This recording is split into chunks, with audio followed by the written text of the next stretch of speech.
Halo teman-teman, selamat berjumpa kembali dengan channel ini, channel tempat kita belajar bersama-sama. Di video kali ini kita akan membahas uji normalitas residual. Topik bahasanya ada 4. Yang pertama konsep dasar uji normalitas residual, yang kedua kaidah pengambilan keputusan, yang ketiga prosedur SPSS uji normalitas residual, dan yang terakhir interpretasi.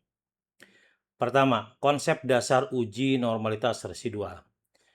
Uji normalitas residual merupakan salah satu uji asumsi dalam analisis statistik parametrik yang bertujuan untuk mengetahui apakah residual dari suatu model analisis berdistribusi normal atau tidak.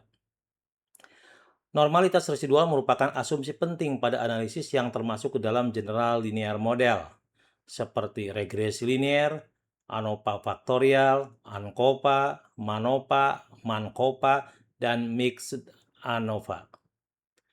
Apabila residual berdistribusi normal, maka pengujian statistik seperti uji T dan uji F dapat memberikan hasil yang lebih valid dan dapat dipercaya. Uji normalitas residual dapat dilakukan dengan menggunakan Shapiro-Wilk atau Kolmogorov-Smirnov, serta didukung dengan pemeriksaan visual melalui histogram dan normal QQ plot.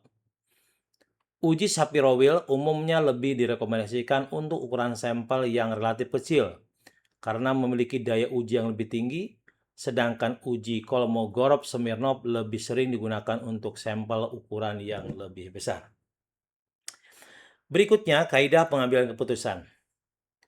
Jika nilai sig lebih besar dari 0,05, maka data berdistribusi normal.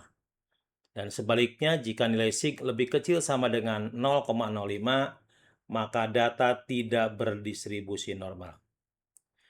Berikutnya, pengujian prosedur SPSS uji normalitas residual. Untuk membantu pemahaman kita tentang uji normalitas residual, maka pembahasan kita diiringi dengan contoh.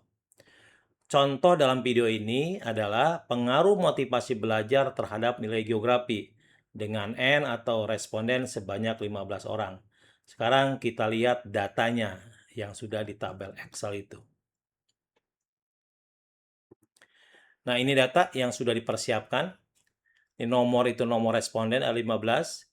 Kemudian ini adalah skor motivasi belajar atau X.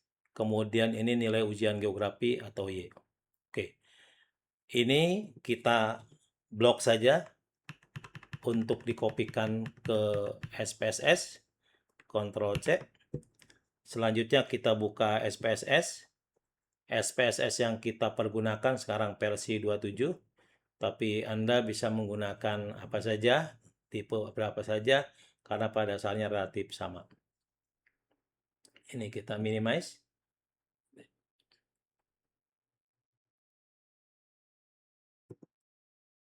Oke. Ini tampilan awal SPSS itu seperti ini. Ini langsung kita silang saja. Ini adalah lembar kerjanya, gitu ya. Kita klik data view di sini. Kemudian tadi data yang dari Excel sudah kita copy, kita pindahkan ke sini. Ctrl V. Kita geser biar memudahkan kita. Kemudian kita lihat narasinya. Oke. Ya, kita perhatikan. Untuk melakukan uji normalitas residual ada dua langkah. Langkah pertama menyimpan residual. Langkah kedua baru menguji normalitas residualnya. Langkah pertama menyimpan residual. Buka SPSS sudah, kemudian copy datanya sudah. Kemudian berikutnya adalah kita ubah nama ini, nama par 0001 dan par 002. Ini seperti panduan ini. Kita klik dulu variable view itu. Kemudian par 0001 kita ganti X di sini. Kita ganti X, kemudian label di sini kita ketik motivasi belajar.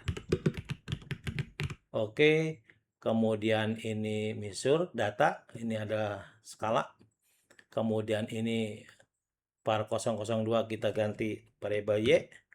Kemudian di sini nilai geografi. Coba perhatiin di sini. Y kita ganti nilai geografi di sini, nilai geografi. Kemudian di sini kita ganti skala. Oke. Setelah ini selesai, selanjutnya kita memunculkan variabel baru, yaitu variabel residual. Langkahnya klik Analyze, kemudian Regression, kemudian Linear. Nah, ini muncul kotak dialog. Dari kotak dialog ini, maka nilai geografi atau variabel Y kita pindahkan ke variabel kotak dependent.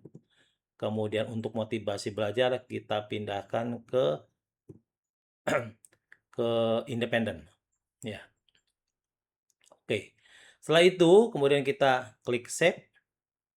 Kemudian klik unstandardized ini, klik sini.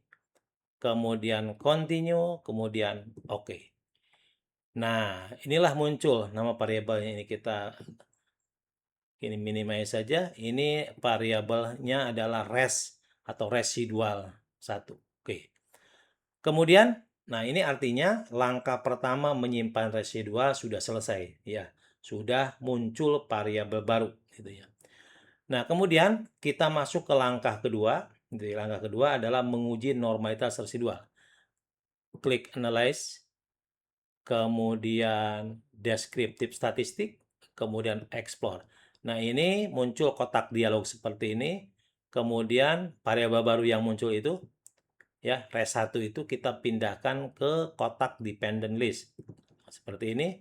Kemudian kita klik plot. Kemudian, nah ini kita centang normality plot with test. Centang saja. Kemudian continue, kemudian oke.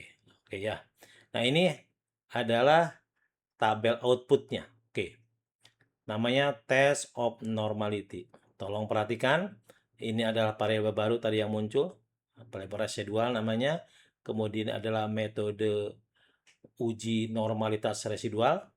Ada Kolmogorov-Smirnov dan Shapiro-Wilk. Kita pakai yang Shapiro-Wilk. Kenapa? Karena jumlah datanya di bawah 50. Oke, kemudian kita masuk ke dalam pembahasan berikutnya, yaitu interpretasi. Oke ya, interpretasi. Oke, ini.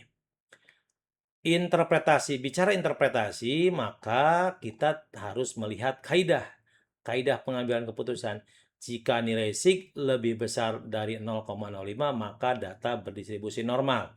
Jika nilai sig lebih kecil sama dengan 0,05, maka data tidak berdistribusi normal.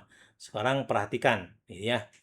Nilai sig-nya itu di kolom Shapiro-Wilk itu 0,977. Oke, di sini 0,977. Nah, sehingga berdasarkan hasil uji normalitas menggunakan SPSS pada tabel test of normality diperoleh nilai signifikansi yang ini sebesar 0,977 untuk Shapiro-Wilk. Untuk Kolmogorov-Smirnov itu 0,200. Tapi karena ini jumlahnya responden sedikit, di bawah 50, kita pakai ini aja Shapiro-Wilk. Karena nilai signifikansi dari kedua metode tersebut lebih besar dari nilai 0,05, maka dapat disimpulkan nilai residual dalam model regresi ini berterdistribusi normal. Dengan demikian, asumsi normalitas residual dalam regresi ini telah terpenuhi. Sekian pembahasan kita tentang uji normalitas residual. Semoga bermanfaat dan jangan lupa tekan tombol like, share, komen, dan subscribe untuk pengembangan channel ini sehingga mampu menyediakan konten-konten yang bermanfaat. Wassalam.